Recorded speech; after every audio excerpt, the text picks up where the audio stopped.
आज हम पढ़ने वाले हैं वेव्स के बारे में। वेव्स क्या होती है और वेव्स कैसे फॉर्म होती है। ये हमारा एक पार्ट है क्लास 7th की, एक चैप्टर है ज्योग्राफी में जिसका नाम है वाटर। उसके अंदर एक पार्ट है वेव्स का। ठीक है, तो वेव्स क्या होता है हम इसको समझते हैं।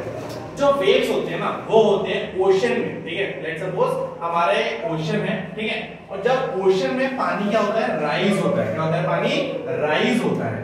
पानी क्या होता है, राइज होता है। और राइज होने के बाद ये अल्टरनेटली क्या होता है, फॉल हो जाता है। क्या होता है, फॉल हो जाता है। तो जब हमारा पानी ओशन में राइज होगा उसके बाद अल्टरनेट डायरेक्शन में क्या रहेगा, फॉल हो जाएगा। क्या रहेगा, फॉल हो जाएगा। तो उसको क्या बोलेंगे हम, उसको हम बोलेंगे वेव। क्या बोलेंगे, वेव। ठीक है, तो हम इसकी डेफिनेशन क्या लिखते हैं, when the water of the ocean when the water of the ocean rises and fall in the alternate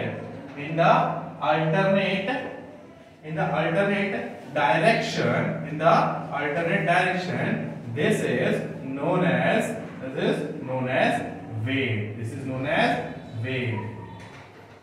ठीक है, तो क्राइटेरिया क्या है कि वेव्स का ऊपर उठना चाहिए। ठीक है, वेव्स का क्या होना चाहिए, ऊपर उठना चाहिए। मतलब पानी जो है वो क्या होना चाहिए, ऊपर उठना चाहिए। और फिर वो अल्टरनेट डायरेक्शन में, अल्टरनेट मतलब अपोजिट साइड में क्या होना चाहिए, गिर जाना चाहिए। ठीक है, तो अब वेव्स में ये पानी जो उठता है इसको अपने आप हाथ से तो उठाते नहीं है। ठीक है, तो ये उठने के जो रीजंस होते हैं, मतलब जो पानी का राइज होता है उसके बहुत सारे रीजंस होते हैं। और वही सारे रीजन जो है वो हमारे क्या है कि वेव्स, मतलब वेव्स के फॉर्म होने के रीजन भी वही है। ठीक है, तो देखते हैं हमारे पास क्या क्या रीजन है वेव्स के राइज होने के। ठीक है, मतलब वेव्स के फॉर्म होने के। ठीक है, तो रीजंस क्या देखेंगे, reasons of the wave, reasons of the wave formation. ठीक है, सबसे पहली बात तुमने देखा होगा जब जोर जोर से हवाएं चलती है ना, ठीक है, तो जब जोर जोर से हवाएं चलती है क्या होती है कि जो पानी होता है वो हवा की डायरेक्शन में चलने लगता है ना। हवा जो पानी होता है वो हवा की डायरेक्शन में चलने लगता है। ठीक है, सेम इसी तरीके से एक रीजन क्या होता है, विंड। क्या होता है, विंड मतलब हवा। जिस डायरेक्शन में हवा बहेगी उसी डायरेक्शन में क्या बनेंगी, वेव्स बनेंगी। क्या बनेंगी, वेव्स बनेंगी। ठीक है, सेकंड जो होता है वो होता है हमारा अर्थक्वेक। अर्थक्वेक कैसे, अगर कोई अर्थक्वेक समुद्र के अंदर आता है तो उसकी वजह से बहुत सारा पानी क्या हो सकता है, अचानक से ऊपर आ सकता है, ऊपर उठ सकता है। ठीक है, इस वजह से भी क्या बोल सकते हैं, वेव फॉर्म हो सकती है। तीसरा जो रीजन है वो है वोल्केनिक इरप्शन। ठीक है, वोल्केनिक इरप्शन, जब भी कोई वोल्केनिक इरप्शन होगी, मतलब कोई वोल्केनो इरप्ट होगा। ठीक है, इरप्शन।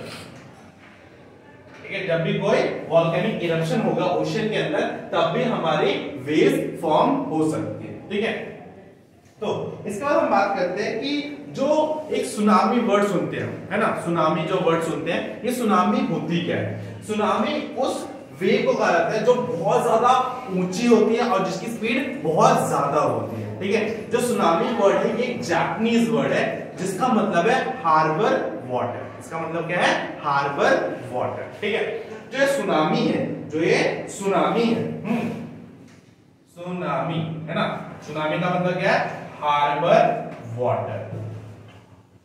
और इसको हार्बर वाटर ही क्यों कहा जाता है, क्योंकि जापान के लोग बोलते हैं जब भी सुनामी आती है तो हार्बर मतलब जो तट होता है, मतलब जहां पे शिप आके लगती है ना, पोर्ट होता है जो, वो क्या होता है, बर्बाद हो जाता है, डिस्ट्रॉय हो जाता है। इसीलिए इसको क्या बोला जाता है, हार्बर वाटर। ठीक है, इसलिए सुनामी का नाम है। सुनामी क्या होता है, एक ऊंची वेव होती है जिसकी स्पीड क्या होती है, बहुत ज्यादा होती है। इसकी वेव क्या होती है, बहुत ज्यादा होती है। आई होप आप सबको वेव्स के बारे में सबको समझ में आ गया होगा कि वेव्स कैसे बनती हैं और वेव्स किसको कहते हैं। तो आज के लिए बस इतना ही करते हैं। Thank you.